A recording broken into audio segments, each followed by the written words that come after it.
누구든지 예수를 하나님의 아들이라 시인하면 하나님이 그 안에 거하시고 그도 하나님 안에 거하느니라.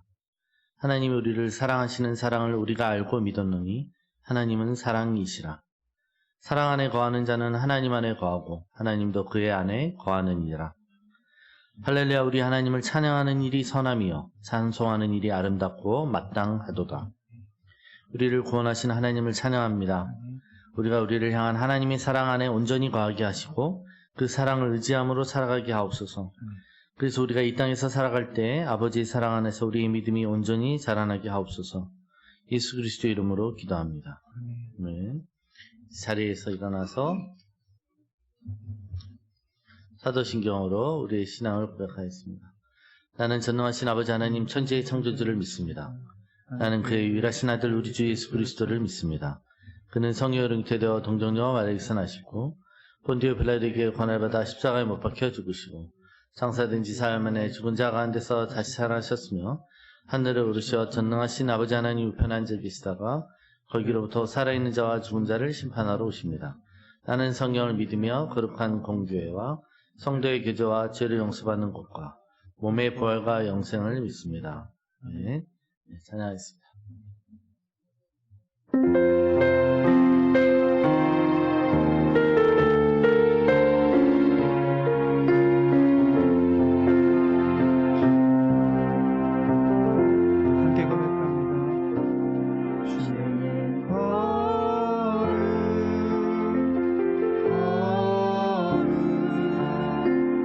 오직 주님만이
특별히 주께 더 가까이.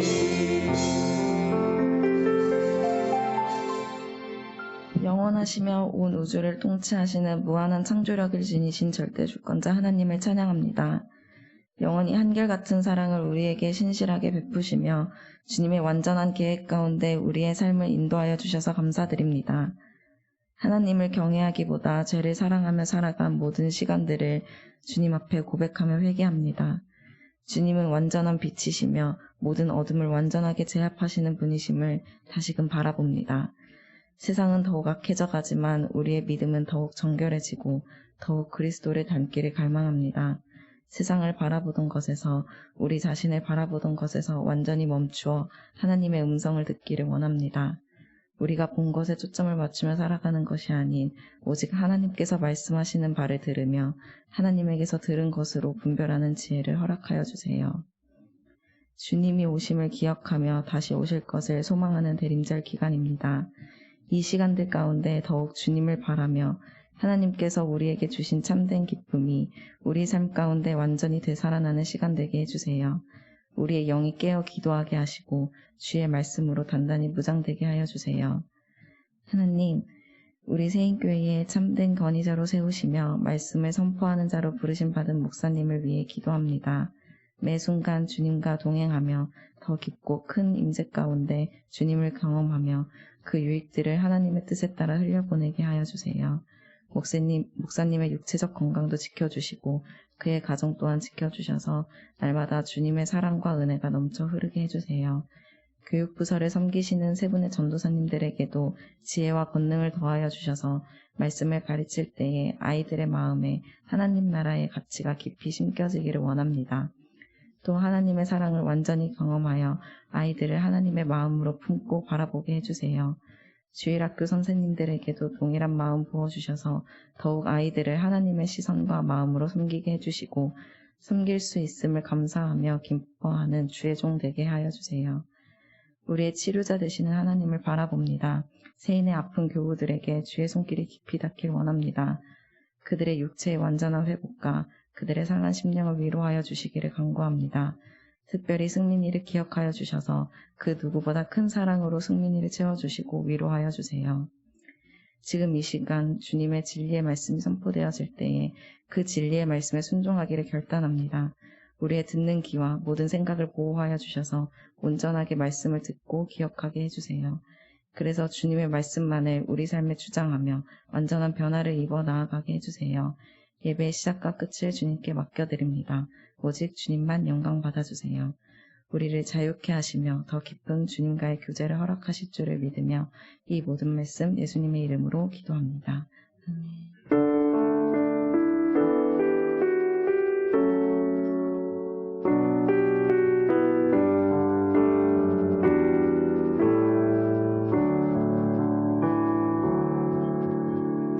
네, 할렐루야. 예, 우리 주변을 돌아보면서 반갑습니다. 잘 오셨습니다.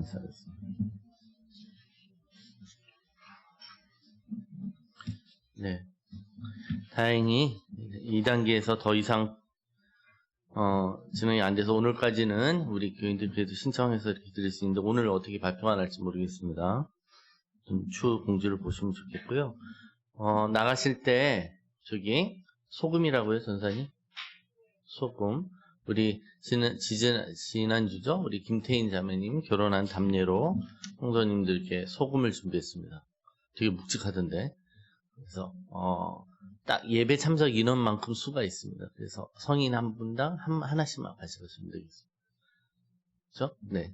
딱 수가 정확하게 주보 보고 딱 준비하셨기 때문에 네. 자기 것만 가져가시면 되겠습니다. 네.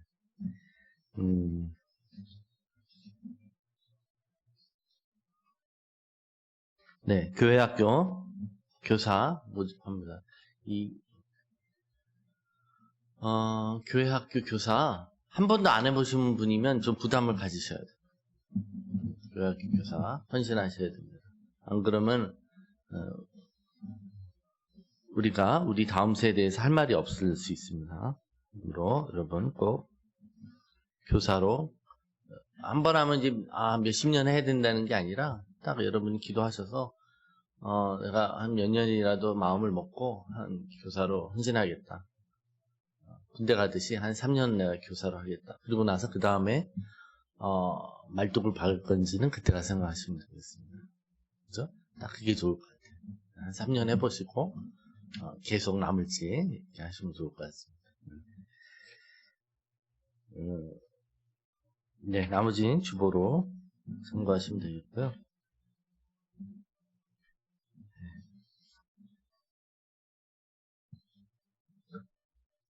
늘 우리 교회를 지켜주시고 또 우리 성도님들을 보호해 주시는 하나님께 감사를 드립니다. 특별히 서울에 코로나가 늘어나고 있는데 우리 성도님들을 정말 보호막으로 하나님이 지켜주시기를 원합니다. 아멘. 네, 우리 조심도 해야 되겠고요. 네.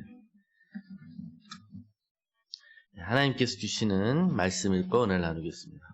오늘 주시는 말씀 마태복음 12장 46절에서 50절의 말씀 교독하였습니다. 예수님께서 아직도 무리에게 말씀하고 계실 때 예수의 어머니와 형제들이 예수와 말을 하겠다고 바깥에 서 있었다. 어떤 사람이 예수께 와서 말하였다. 보십시오. 선생님의 어머니와 형제들이 선생님과 말을 하겠다고 바깥에 서 있습니다. 그 말을 전해준 사람에게 예수께서 말씀하셨다. 누가 나의 어머니이며 누가 나의 형제들이냐. 그리고 손을 내밀어 제자들을 가리키고서 말씀하셨다. 보아라, 나의 어머니와 나의 형제들이다. 다 함께 하늘에 계신 내 아버지의 뜻을 따라 사는 사람이 곧 내 형제요 자매요 어머니이다. 네.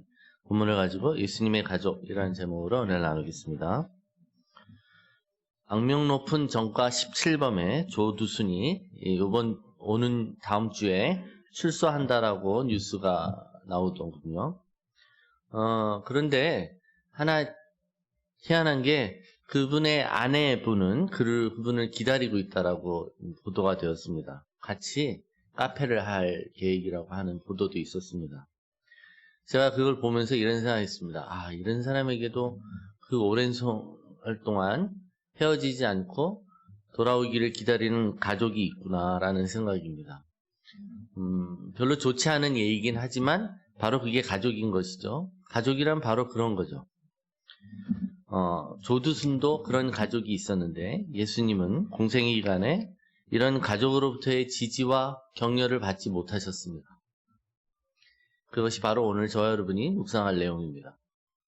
예수님은 자신의 사역을 귀신의 힘을 빌어서 한다고 폄하하는 바리새인들과 서기관들과 계속 어떻게 보면 논쟁, 어떻게 보면 그들의 모함과 그들의 비난에 대해서 하나님 나라의 원리를 잘 설명해 주실 뿐만이 아니라 그렇게 예수님을 믿지 못하는 자들의 궁극적인 심판대 앞에서의 그들의 모습이 어떨지 또 그들의 실제 영적 상태가 어떤 상태인지를 계속 말씀하고 계십니다. 이게 마태복음 12장의 스토리예요. 아직 그 얘기가 끝나지 않았습니다. 그럴 때 바로 이 얘기가 계속 진행되었고 바로 이전 상황에 어떤 사람이 다른 복음서에는 어떤 사람들이라고 되어 있습니다. 일본의 사람들이 예수님께 와서 말을 합니다. 지금 바깥에 예수님의 어머니와 형제들이 와서 당신을 찾고 있습니다. 라고 말하는 것이죠. 자, 예수님의 어머니와 형제들이라고 말합니다. 여러분, 예수님께는 어머니도 있고 형제들도 있습니다. 이 말은 예수님의 어머니인 마리아가 일평생 처녀로 지내지 않았다는 것을 말하는 것입니다. 마리아가 일평생 처녀로 지내다가 동정노로 죽었다라고 가르치는 가톨릭의 주장은 예수님의 형제들이 있었다고 말하는 성경의 기록에 의하면 성경적이지 않습니다. 그러면 왜 예수님의 어머니와 예수님의 형제들은 예수님을 찾아왔을까요? 예수님의 안부가 궁금해서 왔을까요? 아니면 가나 혼인자처럼 뭔가 필요가 있어서 예수님께 해결을 위해서 왔을까요? 오늘 본문은 그것을 말하지 않습니다. 마태복음을 쓴 마태는 의도적으로 그들이 밖에 서 있었다라고 기록하고 있습니다. 오늘 보면 바깥에 서 있습니다.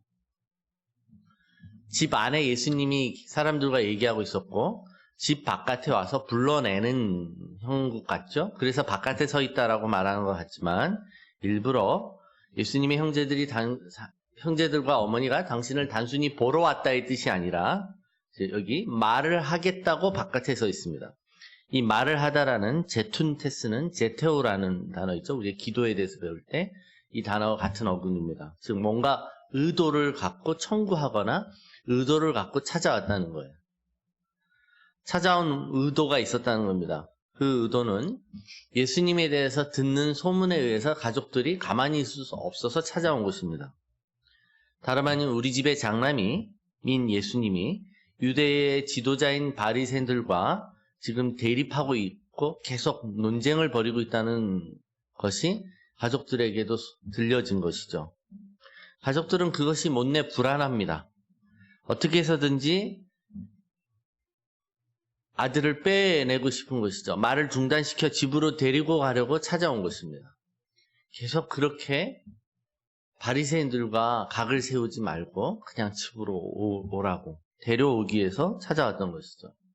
바로 그래서 밖에서 말을 하려고 기다립니다. 이 뜻이 이거예요. 그러니까 예수님께 그 말을 전하는 사람들이 이겁니다. 우리가 흔히 그런 말 하잖아요. 네. 어떤 누군가를 비난할 때, 가령 예를 들어,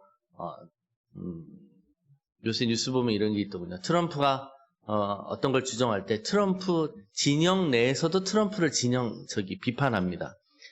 여당의 정책에 대해서 여당의 사람들도 여당의 정책을 비판하더군요. 그러니 이것이 공신력이 없고 당신 별거 아닙니까? 이런 말을 할 때 그런 거예요. 바로 이런 것이죠. 당신의 가족들도 당신을 말리려고 와 있습니다. 이 얘기를 하고 싶었던 것입니다.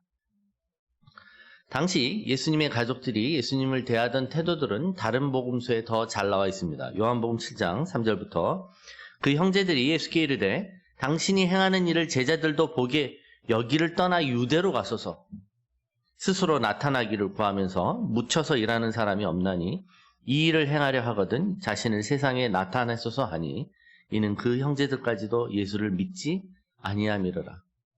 예수님의 동생들이 예수님께 말하는 겁니다. 지금 형이 하고자 하는 일을 제대로 하려면 여기서 하지 말고 예루살렘으로 가세요.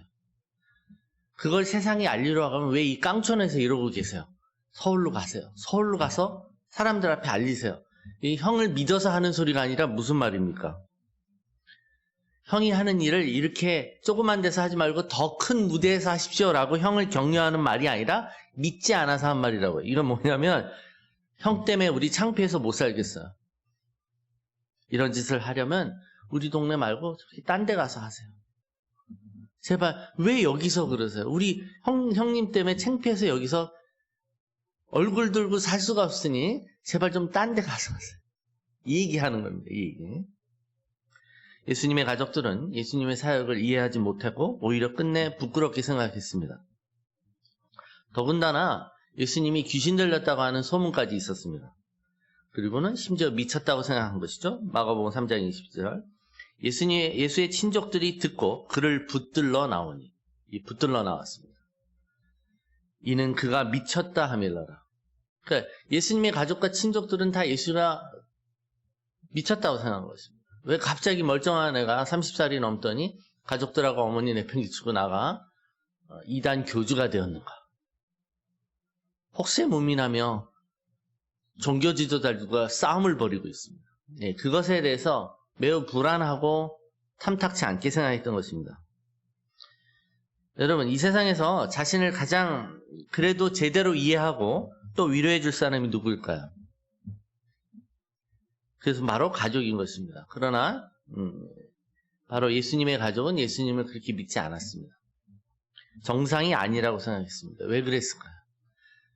다른 사람은 예수님을 믿고 또 이방 나라에서도 예수님의 명성을 듣고 와 예수님께 구원받기를 원하고 예수님의 말씀을 들으러 사람들이 군중이 모이기도 했습니다. 그런데 정작 예수님의 가족은 예수님을 믿지 못했습니다. 왜 그랬을까요? 그 이유는 너무 친하고 익숙하니까 그렇습니다. 사람들이 간혹가다 다윗의 자손이라고 그분이 메시아일 수 있다고 말하는 그 예수가 바로 나에겐 너무 친하고 익숙한 사람이라는 겁니다. 어렸을 때 같이 놀았던 그 동네 형일 수 있습니다. 어렸을 때 내가 기저귀를 갈아준 대상일 수 있습니다. 저는 패션 오브 크라이스트라는 멜 깁슨의 영화 중에 가장 명장면은 마리아가 지난날을 회상할 때 한 5, 6살 되는 예수가 길을 아그정아정 걸어다가 엎어지는 겁니다. 엎어지자 가서 막 일으키 세우는 그 장면입니다.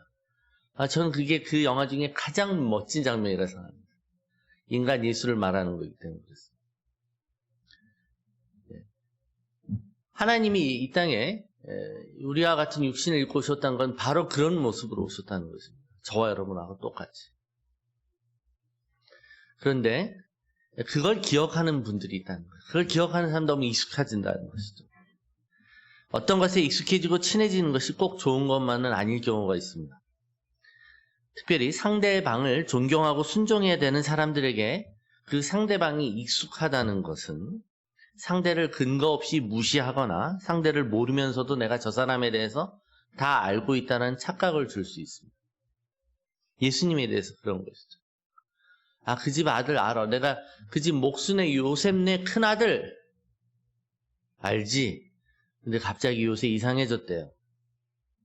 세상을 돌아다니면서 혹세 무민하고 있대요. 그래서 여기 바깥에 서 있었다라는 표현은 예수님은 집 안에 그리고 그들은 집 밖에 라는 뜻 이외에 예수님과 다른 입지, 다른 스탠스를 취하고 있었다는 것을 상징적으로 말하는 표현입니다. 예수님이 이미 마태복음 12장 30절에 이렇게 말씀하신 적이 있어요. 나와 함께하지 않는 사람은 나를 반대하는 사람이요. 나와 함께 모으지 않는 사람은 나를 해치는 사람이다. 즉 나를 믿지 않는 사람은 바로 나와 함께하지 않는 사람이죠. 근데 예수님의 가족들이 바로 이런 사람이었어요. 예수님의 가족들은 나와 함께하지 않았습니다. 여러분, 세상 사람들이 다 손가락질하고 비난하고 욕해도 가족은 가족이니까 이해를 해줍니다. 가족 편을 들어요. 근데 예수님은 그러지 않았다는 겁니다. 그래서 여러분, 사람의 원수가 자기 집안 식구라고 예수님이 말씀하셨어요. 자기 집안 식구가 원수라고 말하는 것은 어떻게 보면 가장 자기를 이해해 줄 사람에게서 가장 이해받지 못할 때 가장 큰 상처를 받는다는 뜻일 수 있습니다. 예수님은 사역하는 동안 가장 가까운 사람들이 예수님을 반대하고 또 그들이 천국의 바깥에 머물러 있다는 그 사실을 안고 사역을 하셨습니다. 그죠? 마음 한편으로도 자주 보지 못해도 우리 가족이 나를 지지하고 나를 격려하고 나를 응원하고 있어 라는 마음을 갖고 사역을 하고 일을 하는 것과 다를 거예요. 오히려 예수님의 가족들은 예수님이 더 이상 문제를 만들지 않고 집으로 돌아와 그저 가장으로서의 역할에 충실해 주기만을 인간적으로 바랬을 것입니다. 가장 상처를 줄 수 있는 사람이 가족입니다. 그러니까 여러분, 우리도 이런 상처를 받잖아요. 우리가 예수를 믿고 예수님 말씀에 순종하려고 사는 것이 그걸 모르는 사람들, 하나님 모르는 사람들에게 많은 또 오해를 받을 수 있고 비난을 받을 수 있습니다. 그런데 그런 비난이 다름 아닌 우리 주변 사람들로부터 올 때 우리는 많이 상처를 받습니다. 너 교회 다니는 애가 이래 되니? 너 예수 믿는다면서 그럴 수 있어? 아니면 야, 너 같은 게 뭘 교회 다닌다고 이러냐? 이런 식의 비난의 말이 다름 아닌 가족, 가장 친한 사람으로 말할 때. 그래서 우리를 너무 잘한다고 생각할 때, 야, 너 교회 다니면서 너 위선자야. 이렇게 말할 때. 가족은 어쩌면 우리를 가장 실망케 하고 낙심케 하는 원수의 말을 전하는 직접적인 통로가 될 수 있습니다. 여러분, 예수님께도 얼마나 많은 비난과 합리적인 비판들이 있었겠어요. 그죠? 아까 제가 말씀드렸듯이 예수님은 분명히 30살까지 어떻게 보면 이 동생들 6명이죠. 성경에 6명의 이름이 기록되어 있습니다. 6명의 동생들과 어머니를 챙겨야 하는 소년 가장 때부터 계속 그렇게 살았습니다. 근데 갑자기 목수로서의 직업을 내려놓고 모친과 동생들을 돌보기보다는 이단 교주가 되어서 사람들을 혹세무민하고 다니면서 딴 사람들만 신경 쓴다. 그런 형과 오빠로서 예수님이 못내 야속하다고 생각하는 동생들이 있었다는 겁니다. 그리고 다 오해하고 다 못 믿어도 누구는 예수를 오해하면 안 됐었냐면 동생들은 그럴 수 있어요. 그런데 자기가 처녀로서 자기 몸으로 처녀로서 예수를 출산했던 누구는 어머니 마리아는 예수를 말리려 할 것이 아니라 동생들을 설득해야 하는 입장에 있었습니다. 마리아는 좀 달랐어야 된다는 것이죠. 너희들이 알지 못하는 하나님의 뜻이 너희 형 오빠에게 있어. 이렇게 말했어야 되는 거예요. 그러지 못했다는 겁니다. 이 마리아를 너무 미워하던 것이 캐톨릭에서 있다 보니까 마리아를 이렇게 해석하려고 하지 않아요. 그러나 실제로 이게 자연스러운 해석이고 마리아의 모습입니다. 그러자 예수님께 당신 가족들도 당신을 말리러 와 있다고 말하는 사람들, 비아냥거리면서 당신 가족들도 당신을 인정하지 않아 라고 말하는 사람들에게 예수님이 당당히 자신의 가족이 누구인지 말해주시는 거예요. 48절. 그 말을 전해준 사람에게 예수님께서 말씀하셨다. 누가 나의 어머니이며 누가 나의 형제들이냐. 그리고는 손을 내밀어 제자들을 가리키면서 말씀하셨습니다. 보아라, 나의 어머니와 나의 형제들이라. 하늘에 계신 내 아버지의 뜻을 따라 사는 사람이 곧 내 형제요 자매요 어머니이다. 지금 이 말을 할 때 여러분 예수님이 어떤 마음으로 하셨는지 상상해 보십시오. 나는 저 바깥에 집 바깥에 있는 사람들과 연을 끊었어요. 이제 나에게는 이전 가족은 더 이상 나의 가족이 아닙니다. 이런 뜻입니까? 그 사람들 전 이제 모르는 사람들입니다. 그런 뜻입니까? 그런 뜻이 아니죠. 여기 나를 지지하고 나를 따르는 사람이 이제 나의 새 가족이고 나의 육신적인 가족은 이제 나하고 아무 상관이 없습니다. 그런 뜻으로 말하는 게 아니라는 것입니다.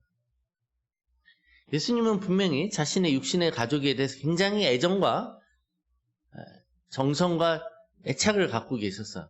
여러분, 예수님이 자신의 어머니에 대해 얼마나 깊은 효도관을 갖고 계신지 여러분 잊지 않으셔야 됩니다. 십자가에 달리셨을 때 어머니를 바라보며 눈물을 흘리셨습니다. 그리고 자기의 제자 요한에게 요한아, 이제 네 어머니다 라고 자신의 어머니를 부탁하셨습니다. 성경의 말씀도 우리가 육신의 가족을 돌봐야 함을 명령하고 있습니다. 디모데전서 5장 8절. 누구든지 자기 친족 특히 자기 가족을 돌보지 아니하면 믿음을 배반한 자요 불신자보다 더 악한 자니라. 그러니까 내가 믿는다고 하면서 내 육신의 가족을 봉양하거나 육신의 가족을 책임진 일을 등한시한다면 그것은 믿음이 아니라고 얘기하는 거예요. 하나님 우리에게 돈을 벌게 하시는 이유가 있다면 그것은 가족을 돌보게 하시는 것이 가장 큰 이유입니다. 그러면 왜 예수님은 나의 가족이 누구인지 다시 정의 내리는 것처럼 말씀하고 계시는 것입니다. 나의 가족은 육신적이고 혈통적인 관계에서만 생각하지만 실제로 나의 가족은 이런 사람들이야 라고 말해주시는 거예요. 그리고 이 가족의 정의가 중요하기 때문에 말씀해 주시는 것이죠. 착각하지 말라는 것입니다.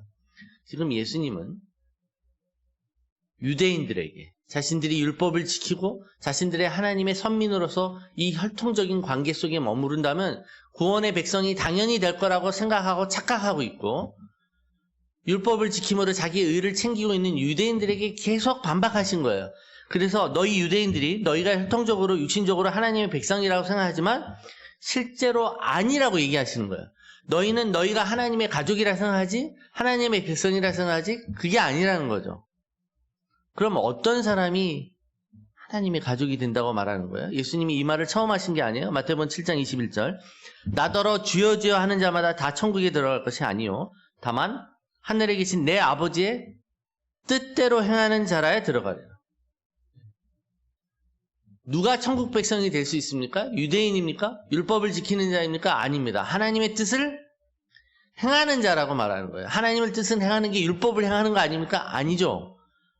그걸 그렇게 생각하시면 안 돼요. 율법을 지키거나 형통적으로 유대인이어서 하나님의 가족 되는 것이 아니라 하나님의 뜻을 행한다라고 해요. 이 단어에 집중하면 즉 하나님 아버지의 뜻을 행하는 것이 무엇입니까? 오늘 본문에도 나의 가족은 하나님의 가족은 하나님 뜻을 행하는 거라고 그랬잖아요. 요한복음 6장 40절. 나는 생명의 떡이다 라고 말씀하셔서 뭐라고 하셨냐면 내 아버지의 뜻은 아들을 보고 믿는 자마다 영생을 얻는 이것이니 마지막 날에 내가 이를 다시 살리리. 즉 하나님의 뜻은 무엇입니까? 저와 여러분을 향한 가장 1차적인 하나님의 뜻은 무엇입니까? 예? 하나님이 보내신 하나님의 아들 예수 그리스도를 믿는 것입니다. 예수 믿는 게 하나님의 뜻이에요. 그러니까 예수님의 가족이 되는 것은 예수님을 믿는 것입니다.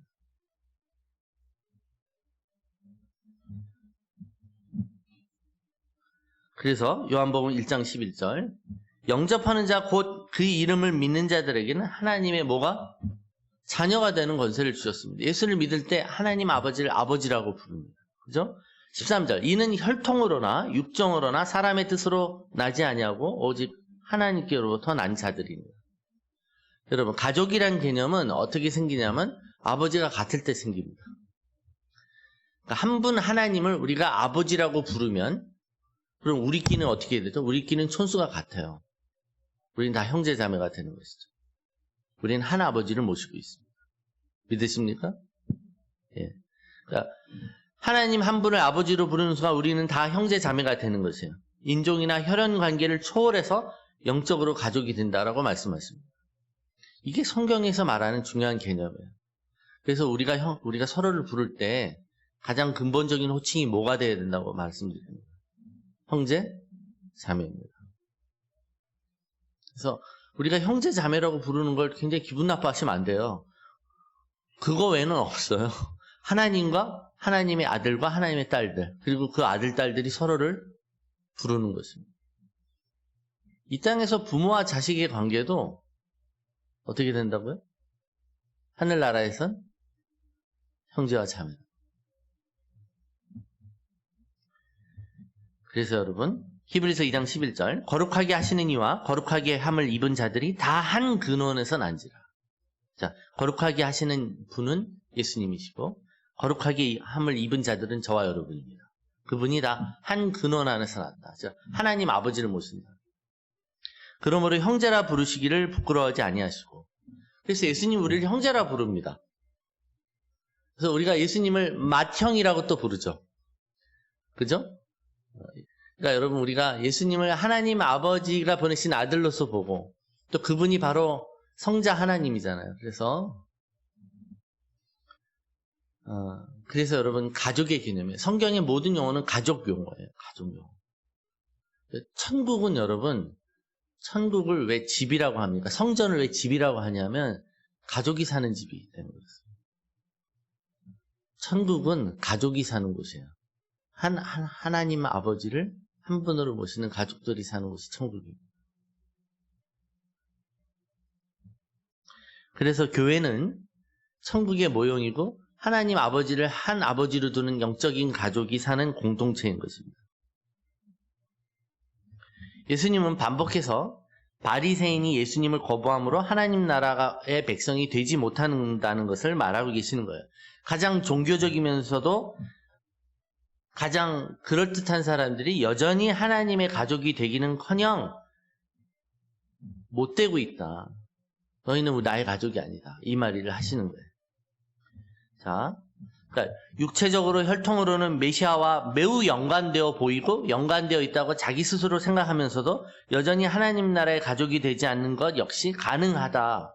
그러면서 누가 가족인가 라는 말을 던지는 것은 너가 가족인지 한번 생각해 보라는 거예요. 여러분, 문화적으로 경험적으로 크리스찬일 수 있어요. 문화적으로 교회 문화나 이 성경이라든가 이런 거에 굉장히 익숙해질 수 있어요. 그죠? 부모님이 예수를 믿거나 가족이 예수를 믿어서 굉장히 크리스찬 문화에 다 알아요. 또 경험적으로 교회도 많이 다녀보고. 그러나 실제로 거듭나지 않을 수 있습니다. 거듭나는 건 다시 태어나야 되죠. 아버지가 낳으셔야 돼요. 그래야지 가족이 되는 거죠.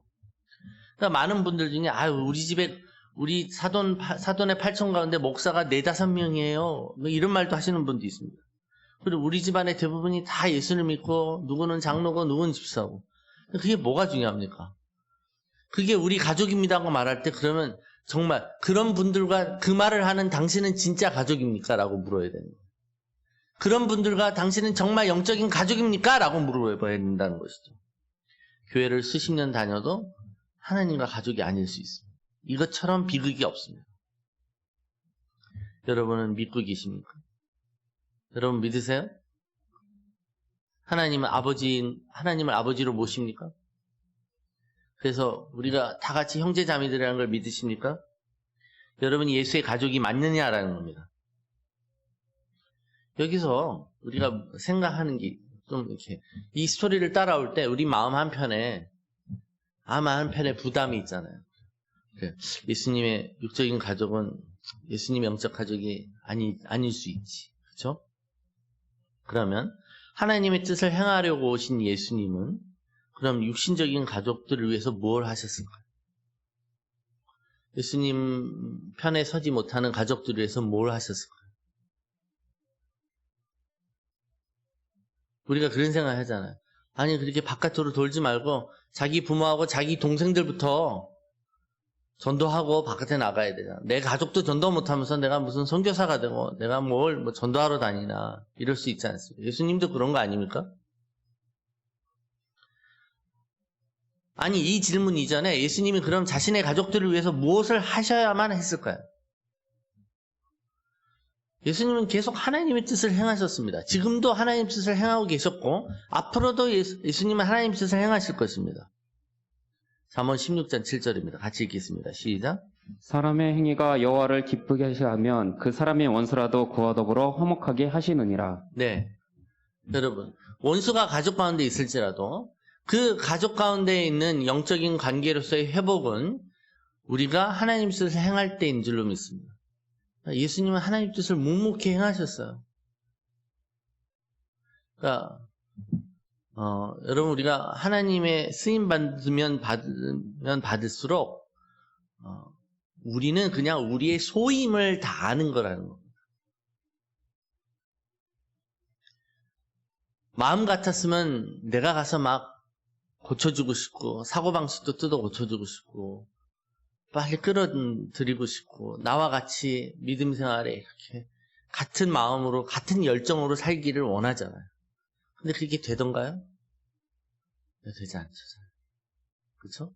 여러분도 잘 변화 못 시키게 스스로의 결단도 유지를 못하는데 여러분이 아닌 다른 내 자식이라고 내 마음대로 돼요? 절대 안 됩니다. 그럴 때 어떻게 변화가 일어납니까? 그럴 때 우리는 우리에게 주신 일을 하는 거예요. 우리가 하나님을 행할 때 하나님은 우리의 일을 행하여 주실 것입니다. 내가 해야 될 일을 소임을 다하십시오. 그러면 하나님이 우리의 기도를 들어주시고 사람을 변화시키는 일은 하나님이 하시는 일입니다. 주 예수를 믿으라. 그리하면 너와 내 집이 구원을 얻으리라. 여러분 한 명만 예수를 믿으면 도매급으로 다 간다는 뜻이 아니잖아요. 어차피 구원은 개인의 고백과 개인의 결단으로 개인의 영접으로 이루어질 것입니다. 그럼에도 불구하고 내가 이 믿음의 축복의 통로가 되어 하나님의 뜻을 행하고 기도할 때 하나님의 축복이 우리 집안으로 들어오는 줄로 믿습니다. 그래서 예수님의 가족들은 실제로 예수님의 부활을 기점으로 예수를 믿습니다. 그러니까 예수가 너무 친하고 익숙해서 믿지 못했던 이 모든 예수님의 가족들은 예수님이 부활하시고 나서 예수가 죽었는데 예수가 부활하고 나서 그 부활한 예수를 만나고 예수를 믿습니다. 왜냐하면 부활하신 예수님은 달랐거든요. 모습이. 부활하신 영광스러운 모습이었고 내가 육신적으로 알고 있던 그 익숙함과 친밀감이 무로 안다라고 말할 수 없는 존재라는 것을 깨달았거든요. 예수님의 형제 야고보는 우리가 알고 있는 야고보서를 썼습니다. 그리고 예루살렘의 첫 일대 지도자가 됩니다. 그 힘으로 예수님의 형제인 시므온이 예루살렘의 지도자가 됩니다. 그러니까 예수님과 혈통적인 관계만 있었던 게 아니라 이 초대교회 때 실제로 예루살렘 교회를 이끌고 섬겼던 사람들이 예수님의 가족이었다는 것입니다. 예수님의 형제 유다는 유다서를 썼습니다. 또 다름 아닌 예수님의 어머니 마리아는 믿음의 여인으로 알려지고 있죠. 그러니까 예수님의 이 가족은 우리가 잘 아시다시피 오순절날 마가의 다락방에서 성령이 임하시기를 간절히 기도하며 중보하고 있었던 그 120명 중에 온팍 다 있었어요. 간절히 기도하는 가족이 바로 예수님의 가족이었다는 것입니다. 그것이 바로 부활의 역사인 줄로 믿습니다. 여러분, 육신적인 가족도 우리의 가족이 맞습니다. 그러나 육신적인 가족들로부터 영적인 축복과 격려를 기대할 수는 없습니다. 육신적인 가족은 사랑의 대상이며 우리의 전도의 책임의 대상입니다.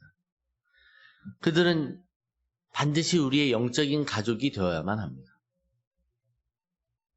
여러분 주변에 육신적인 가족이 있지만 그들이 아직 나하고 영적인 가족이 아닌 것에 대해서 그냥 막연하게 긴장하지 않고 살지 않으시기 바랍니다. 그들을 진짜 간족으로 만드셔야만 합니다. 영적인 가족이 되어야만 합니다. 나의 육적인 가족이 나하고 같은 영원한 가족이 될 수 없다면 얼마나 불행하겠습니까? 예수님이 말씀하시는 거예요. 보라, 누가 나의 영적인 가족인가? 여러분 물어보세요. 여러분의 배우자는, 여러분의 부모님은, 여러분의 동생들은 여러분과의 영적인 가족입니까? 그렇지 않다라면 여러분 하나님께 기도하시고 영적인 가족이 되기를 간구하고 구하시기 바랍니다. 더 나아가 여러분, 교회가 무엇이 어떤 공동체가 되어야 되는지를 우리 다시 한번 확인하십시다. 교회는 영적인 가족들의 모임입니다. 아멘. 그게 교회입니다. 너무 많아서 가족 같지 않다면 그건 교회로서의 성격을 잃어버리는 것이에요. 육적인 가족보다 어떨 때 영적인 가족이 더 친할 수 있습니다. 그리고 더 친해야만 하는 것이죠. 나의 가족이 있다는 것은. 그래서 여러분, 누가 나의 가족인가? 라는 예수님의 이 질문에 우리가 가장 먼저 적용할 것은 우리의 육신적인 가족을 영적인 가족으로 만드십시오. 그리고 나에게 영적인 가족이라고 말할 수 있는 이 영적인 공동체에 대한 여러분의 정의와 어떤 태도로 우리가 교회의 교우들을 대해야 되는지에 대해서 확인하시기 바랍니다. 가족입니다. 가족은 다른 사람이 다 비난해도 끝까지 기다려주는 사람이었습니다. 다른 사람이 다 손가락질해도 이해해주는 사람이었습니다. 예수님이 우리에게 그러셨던 거죠. 우리도 그럴 수 있습니다. 또 그래야만 하는 줄로 믿습니다. 여러분 예수를 믿으십니까? 하나님이 세상을 이처럼 사랑하사 독생자를 주셨습니다. 이는 저를 믿는 자마다 멸망치 않고 영생, 하나님을 알게 하셨습니다. 이것이 하나님 뜻인 줄로 믿습니다. 일어나 찬양하겠습니다.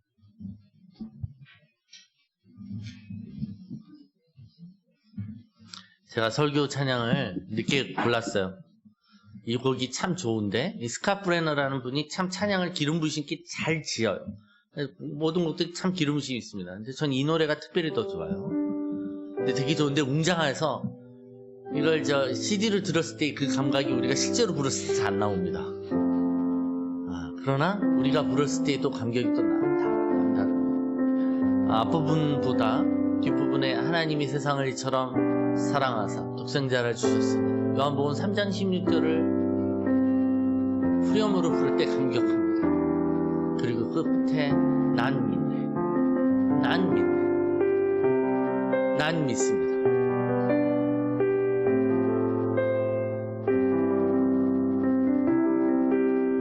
그 감격이 저와 여러분이 찬양을 할 때 우리를 한 가족 되게 하시고 한 하나님, 한 아버지의 자녀가 되게 하시는 그 성령께서 우리가 영적인 자녀임을, 영적인 가족임을 확인시켜 주시고 그 감격 속에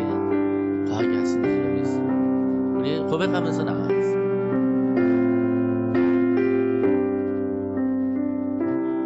하늘보다 높으신 주 사랑, 바다보다 넓으신 주 사랑, 나를 향한 길고 높으신 사랑, 헛되고 헛된 그 모든 것 내게서 멀리 거두셨네. 나의 수치 찬양되었네. 영원히 감사드리니 주님의 은혜, 날 찾아주신 그 사랑, 오 주님 내 전부 사랑해요, 경배해요. 나 주 위에 살리 영원토록 신실하신 그 사랑을 전하리. 하나님께서 세상을 사랑하사 독생자를 주셨으니 믿는 자는 영생을 얻으리. 하나님께서 세상을 사랑하사 독생자를 주셨으니 믿는 자는 영생을 얻으리. 하나님께서 세상을 사랑하사 독생자를 주셨으니 믿는 자는 영생을 얻으리. 하나님께서 세상을 사랑하사 독생자를 주셨으니 믿는 자는 영생을 얻으리. 난 믿네. 난 믿네. 난 믿네. 난 믿네. 난 믿네. 난 믿네. 난 믿네. 난 믿네. 오늘 말씀 생활하시면서 기도할 때 하나님 아버지, 내가 예수를 믿습니다. 하나님, 내 가족도 예수를 믿게 해주십시오. 그래서 내 가족이 육적이고 혈통적인 가족만이 아니라 나하고 영생을 같이 할 영적인 가족이 되게 해주십시오. 아버지, 육신으로 연을 맺게 해주셨다면 가장 먼저 네 가족부터 전도하라고, 네 가족부터 영적인 가족으로 만들라고 하신 하나님의 부르심이 있는 줄로 믿습니다. 하나님, 우리 불쌍한 우리 엄마 아빠, 불쌍한 나의 오빠 동생, 불쌍한 나의 자식들, 주여 예수 믿게 하여 주시옵소서. 영적인 예수의 가족 되게 하여 주시옵소서. 그래서 그 공동체들이 사는 것이 교회일진데 내가 교회를 교회답게 섬기게 하시고 교회를 교회답게 지키게 하여 주시옵소서. 그것이 바로 교회임을 알게 하시옵소서. 우리 두 가지 갖고 다 같이 주의 찬양을 기도하겠습니다. 주여!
하나님 아버지, 감사합니다. 오늘도 누가 나의 가족인가 라는 질문을 통해 하나님, 우리가 정말 주 예수님의 가족인지 돌아보게 하시고, 우리 주변에 있는 우리의 가족은 정말 예수님의 가족인지 안일하게 방관하고 있는 우리를 용서하여 주시옵소서.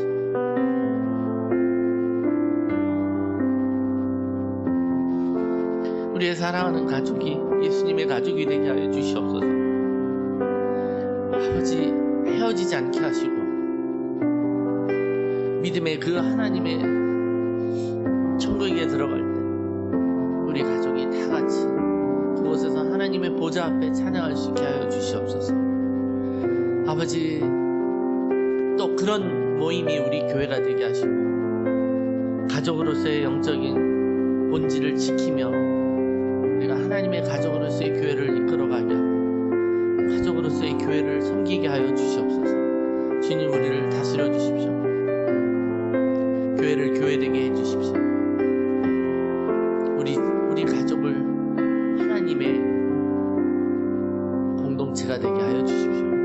감사합니다. 예수님의 이름으로 기도합니다. 지금은 우리 주 예수 그리스도의 은혜와 하나님 아버지의 극진하신 사랑하심과 성령님의 우리를 가족되게 하시는 감동 감화하심의 역사하십니다. 하나님의 한량없는 이 모든 것을 주관하시는 다스리시니 오늘 말씀 따라 예수의 가족이 되게 하심을 감사드리며 또 우리의 가족을 예수의 가족 되게 하기를 간구하는 모든 하나님의 귀한 자녀들 머리 위에 그리고 우리의 육신적이고 혈통적인 우리의 가족과 친척들 머리와 삶 위에 영원토록 함께 하시기를 간절히 축원하옵나이다. 아멘.